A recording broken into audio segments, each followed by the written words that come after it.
So guys, আজকে আমি চলে আসলাম মানিকগঞ্জ টাউনে। এই জায়গায় নাকি শুনেছি অনেক কিছুই পাওয়া যায় খাবার জিনিস, তাই এখানে চলে আসলাম। ফুটপাথ দিয়ে হাঁটার সময় চোখে পড়লো এই জিনিসটা। পার্সোনালি গ্যান্ডারি রস আমার খুবই ভালো লাগে, এই জন্য জলদি করে এক গ্লাস অর্ডার দিয়ে দিলাম। ওনার দোকানে অনেক ভিড় ছিল, তাই এটা দেখেই এদিকে চলে আসলাম এবং দেখলাম ওনার সকল গ্যান্ডারি ঠান্ডা পানিতে ভিজানো, তাই এর গ্যান্ডারি রসগুলো খুবই ঠান্ডা হয়েছিল। এবং ওনাকে বললাম একটি লেবু চিপড়িয়ে দিতে, তাও দিল। এটা নিয়ে খেতে লাগলাম, খুবই মজা হয়েছে এবং ঠান্ডা। এরপরে আমরা ওভারব্রিজে উঠতে লাগলাম। ওভারব্রিজে ওঠার সময় আমার সামনে একজন মহিলা খুবই স্লো মোশনে যাচ্ছিল, তাকে তাড়াতাড়ি যেতে বললাম, কিন্তু সে স্লো মোশনেই যাচ্ছে। অতঃপর আমি তাকে ওভারটেক করে নিলাম। এই যে ডান পাশে যে রেস্টুরেন্টটা দেখতে পাচ্ছেন, এটাই আমরা যাব একটু পরে। তো আগে আপনাদের মানিকগঞ্জ শহরটা দেখিয়ে নেই।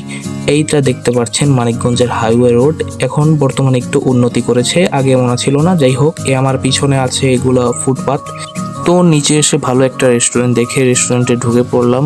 দেখলাম ভালোই ভিড় আছে মোটামুটি, এবং এখান থেকে খাবার অর্ডার দেওয়ার সময় আমি এখানে বসে রয়েছিলাম, কিন্তু মেনু খুঁজে পাচ্ছিলাম না। আশেপাশে তাকাতাকি করেও যখন মেনু পেলাম না, তখন দেওয়ালের দিকে চোখ গেল। দেওয়ালের দিকে চোখ যেতেই দেখলাম এখানে মেনু ঝুলানো আছে। Nice idea. এখানে দেখলাম কত কিছু আছে, এখান থেকে একটা জিনিস অর্ডার দিয়ে দিলাম। এই তো দেখছেন আমাদের অর্ডারটা চলে এসেছে। তো আমি একটি গ্রিল কোয়ার্টার অর্ডার দিয়েছিলাম এবং এর সাথে অর্ডার দিয়েছিলাম দুটি নান রুটি। নান রুটিটাও চলে আসার পরে এটা এখন টেস্ট করার পালা। তো চলুন এটা টেস্ট করে দেখা যাক কেমন। রুটিটা খুবই গরম ছিল, কিন্তু আমার মায়া লাগছিল এই বোতলটাকে দেখে।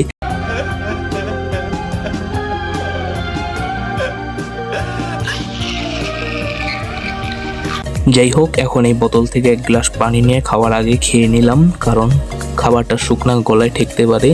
এখন একটু রুটি ছিঁড়ে এর মধ্যে চিকেন ভরিয়ে নেব, এবং এর কিনারে এর গ্রেভিটাও দিয়েছে, গ্রেভিটাও ভরিয়ে নিলাম। ভালোই ঘন। খেয়ে দেখলাম, একটু নিয়েছি তো তাই তেমন কোনো টেস্ট পেলাম না, এর জন্য একটু বেশি করে হাত ভরে ছিঁড়ে নিলাম। এটার মধ্যে একটু ভালোই গোস্ত ভরিয়ে গ্রেভিটা নিয়ে স্যালাড নিয়ে নিলাম। এখন এটা মুখে দিয়ে দেখবো কিরকম লাগে। এটা আমার কাছে মোটামুটি ভালোই লাগলো, চিকেনটা তাও সফট ছিল। এবং আপনারা যদি এমন খাবার খেতে চান তাহলে চলে আসুন মানিকগঞ্জে। সো এই ছিল আমার ব্লগ। এরকম মিনি ব্লগ দেখার জন্য চ্যানেলটাকে সাবস্ক্রাইব করুন। বাই।